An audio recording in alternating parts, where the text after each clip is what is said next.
You've been starving yourself for weeks. Chicken and broccoli, 2 sad rice cakes for lunch that taste like compressed ceiling tiles. And somehow, you're actually gaining weight. The audacity. Meanwhile, your coworker Dave eats pizza for lunch every day and looks like he was carved from marble. We hate Dave. What if I told you that eating less is the reason you're getting fatter? That your aggressive calorie cutting strategy is actually training your body to become an elite fat storing machine? Because that's exactly what's happening. And in the next few minutes, I'm going to break down why your diet is sabotaging you, what's really going on inside your body when you slash those calories, and exactly what you should be doing instead if you actually want to lose fat and keep it off. By the end of this video, you'll understand exactly why extreme dieting backfires, what happens to your hunger hormones when you undereat, why you're probably losing muscle instead of fat, and the actual sustainable approach that works. Here's what happens the moment you drastically cut calories. Your body doesn't think you're trying to get abs for the summer. It thinks you're dying. From an evolutionary standpoint, your metabolism has one job: keeping you alive when food is scarce. When you suddenly drop from eating a normal amount to barely anything, your brain receives an emergency signal that famine has arrived and survival mode needs to kick in immediately. So what does your body do? It slows everything down. Your metabolism, the rate at which you burn calories just by existing, starts dropping. And here's the frustrating part. It drops more than it should based on your weight loss alone. That's your metabolism on a crash diet. Here's where things get really interesting. And by interesting, I mean absolutely horrifying for anyone who's ever done a crash diet. Remember that TV show, The Biggest Loser? Contestants would lose massive amounts of weight, sometimes over 100 pounds, through extreme diet and exercise. Looks like a success story, right? Well, researchers followed up with these contestants 6 years later. Most had regained the majority of the weight. But the truly scary part? Their metabolisms had slowed down by about 700 calories per day, and they stayed slow even after the weight came back. One guy who lost over 200 pounds on the show had to eat only 800 calories a day just to maintain his weight 6 years later. That's like 2 decent meals. His metabolism basically never recovered. The lesson here isn't that weight loss is impossible, it's that how you lose weight matters enormously. Now let's talk about what happens to your hunger signals when you undereat. You have a hormone called leptin that tells your brain when you've had enough to eat. It's like your body's natural "I'm satisfied" signal. When you crash diet, leptin levels absolutely tank. Those Biggest Loser contestants, their leptin dropped by over 90%. And even years later, it still hadn't fully recovered. Low leptin means your brain constantly thinks you're starving. So even when you've eaten, your body is screaming for more food. At the same time, you have another hormone called ghrelin that makes you hungry. It's the feed me signal from your stomach. When you diet hard, ghrelin goes through the roof. So you've got a double whammy. Your fullness signal is broken and your hunger signal is cranked to the maximum.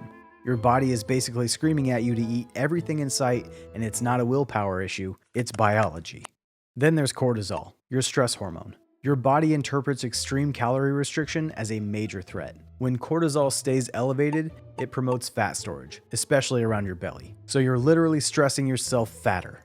The harder you diet, the more your body fights to hold onto fat in the places you want to lose it most. Your thyroid controls how fast your metabolism runs. When you crash diet, your thyroid hormones drop, which slows your metabolism even further. Your body is systematically shutting down every calorie burning system it has access to. Here's a brutal truth that most people miss. When you drastically cut calories, you don't just lose fat, you lose a ton of muscle. Congratulations, you successfully transformed yourself from slightly soft to skinny fat, the worst of both worlds. Why does this matter so much? Muscle burns calories just by existing. It's metabolically expensive tissue. The more muscle you have, the more calories you burn doing absolutely nothing. When you lose muscle through extreme dieting, you're basically downgrading your body's calorie burning engine. So when you eventually go back to eating normally, and you will, your now smaller, mushier body needs fewer calories than before. The amount of food that used to maintain your weight now makes you gain. Fat gain becomes almost automatic. This creates the infamous yo-yo dieting cycle, the fitness industry's most profitable subscription model. Here's how it works. You crash diet and lose weight, but a chunk of that weight is muscle. You regain the weight, but it comes back mostly as fat because fat is way easier for your body to rebuild than muscle. You end up with a higher body fat percentage than before you started. You feel terrible about yourself, You diet again, even more aggressively. You lose more muscle, and repeat forever. It's kind of like that movie Groundhog Day, but instead of Bill Murray getting progressively more awesome, you're just getting progressively softer. Perhaps the most frustrating part is what happens in your gut. When you yo-yo diet, it actually changes the bacteria living in your digestive system in ways that make you more likely to regain weight. One study found it took 5 times longer for gut bacteria to return to normal after dieting than the diet itself lasted. Your gut bacteria essentially remember being overweight and work to get you back there. Let's talk about some common mistakes. Mistake number 1. Thinking bigger deficits mean faster results. Most people assume that if cutting 500 calories produces slow weight loss, cutting 1,000 calories will work twice as fast. Basic math, right? Wrong. The bigger your calorie deficit, the harder your body fights back. Moderate deficits of 300 to 500 calories produce more sustainable fat loss with way less metabolic damage than aggressive deficits.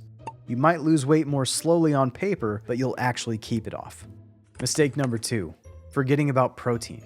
When you're eating less, protein becomes absolutely critical. Protein helps you hold on to muscle while you lose fat.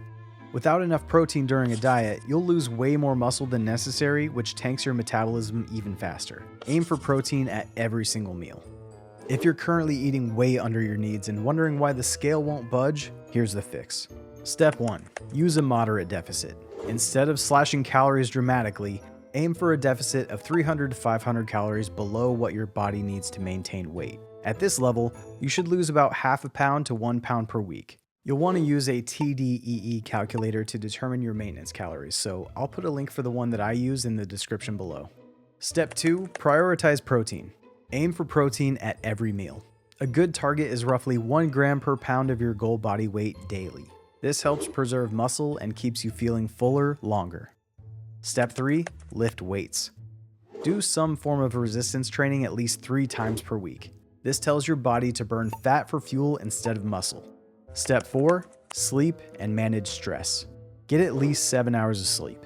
When you don't sleep enough, your hunger hormones go crazy and your fat burning ability drops significantly. Also, find ways to manage stress because chronically elevated cortisol will undermine everything else you're doing.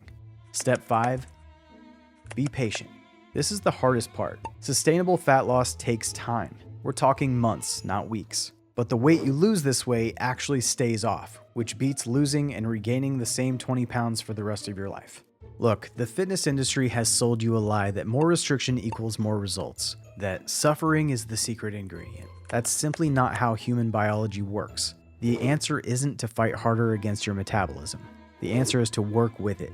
Sustainable fat loss isn't about who can suffer the most. It's about creating a moderate, consistent approach you can maintain for months and years, not just weeks. Start building habits that actually last. If this video helped you understand why your diet has been failing, hit that like button and subscribe to Violet Vitality for more no-nonsense fitness content that actually works. I'll see you in the next one.